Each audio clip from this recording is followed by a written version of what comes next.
Seja bem-vindo ao canal Reambientando do Seu Jeito. Eu sou a Jane e hoje o assunto é atendendo um pedido de vocês: forro de gesso. Eu tenho pedido para vocês e continuo pedindo que vocês coloquem sugestões de vídeos que vocês gostariam de ver por aqui. Além dos projetos que eu faço, eu também de vez em quando tenho vídeos de dicas, como é o caso hoje. Vou falar um pouquinho sobre forro de gesso. Então a gente tem basicamente dois tipos de forro de gesso. O gesso acartonado, que seria o drywall, e o gesso calcinado, que são aquelas placas de gesso de 60 por 60, mais ou menos, que é o gesso que se usava antigamente, só tinha esse, mais tarde é que surgiu o acartonado. O gesso acartonado, então, é aquele gesso que é revestido com cartão pelos dois lados, com uma espécie de um papel, que é o que se usa também nas paredes de drywall. Esse é um gesso que eu prefiro usar. Eu acho que ele dá menos trincas, ele produz uma obra mais limpa, com menos sujeirada, porque o gesso sempre faz muita sujeira. Já as placas de gesso acartonado não fazem tanta sujeira. Se coloca a placa e depois vem com aquela fita entre uma placa e outra e uma massa para tapar essa fita que veda aquela linha que fica entre uma placa e outra. O forro de gesso algumas vezes é usado apenas como elemento decorativo, mas ele também tem muitas funções, como por exemplo, esconder ou disfarçar ou tampar a tubulação de esgoto de um banheiro ou de uma cozinha. Normalmente a gente faz o banheiro ou a cozinha com a tubulação de esgoto pendurada na laje. Por baixo a gente passa um forro de gesso que quando a gente precisa fazer uma manutenção, alguma coisa assim, é só abrir um pedacinho do gesso, fazer a manutenção e fechar de novo. Fica mais prático do que o sistema antigo. Antigamente se fazia toda essa tubulação enterrada na laje, se fazia uma laje rebaixada e depois enchia com um super contrapiso. Quando precisava fazer manutenção, a gente precisava quebrar todo o banheiro para arrumar e tal. Agora não precisa mais isso. Há muitos anos já que se usa a tubulação pendurada e o forro de gesso embaixo para tampar essa tubulação e esconder, digamos assim. Nesse campo aí de disfarçar estruturas, a gente ainda tem os elementos estruturais numa obra que muitas vezes não se quer deixar aparente, como por exemplo o caso das vigas. A gente faz às vezes uma parede em cima e embaixo não tem parede, então você precisa colocar uma viga embaixo daquela parede. E muitas vezes fica lá no meio da sala, no meio de um quarto, enfim, uma viga que não é muito agradável de mostrar.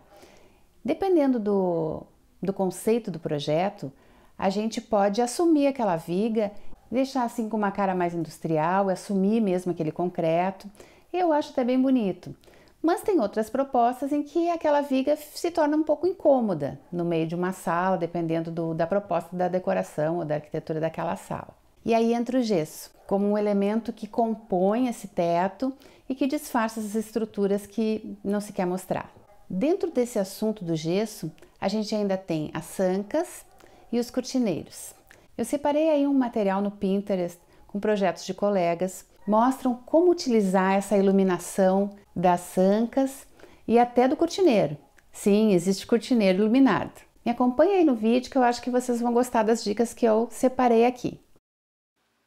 Existe uma infinidade de movimentos, recortes que se pode fazer no gesso, aproveitando com iluminação ou não, apenas disfarçando vigas e estruturas do teto.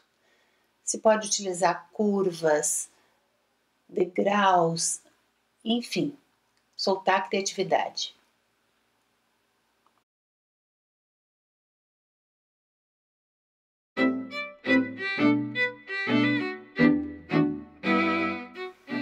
Aqui a gente vê vários tipos de sanca, com iluminação indireta, com uma canaleta no meio, com uma iluminação direcionada para a parede,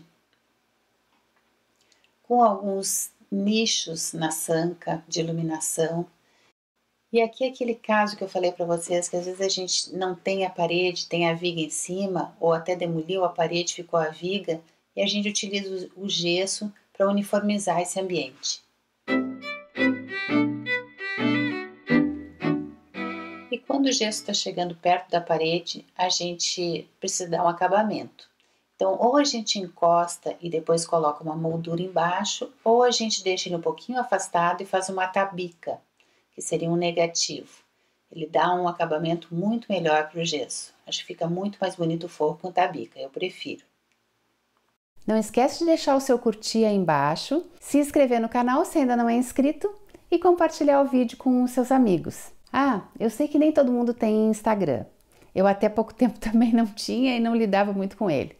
Mas agora que eu tenho Instagram, o canal tem Instagram, eu coloco lá muitas coisas de complementos dos vídeos que eu coloco por aqui, dicas mesmo e várias coisas. Então, convido vocês a me acompanharem por lá também.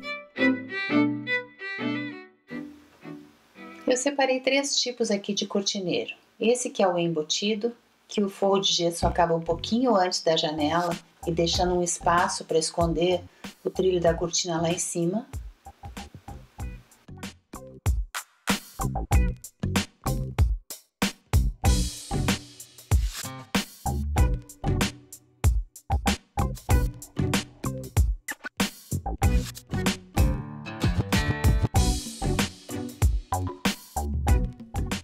Esse que seria o mesmo cortineiro embutido, só que porém com iluminação.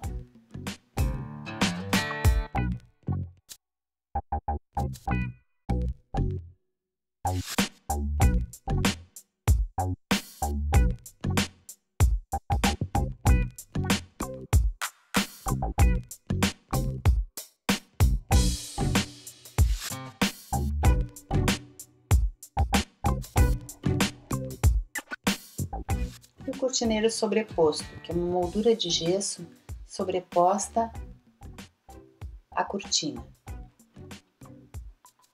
que esconde o trilho atrás dela.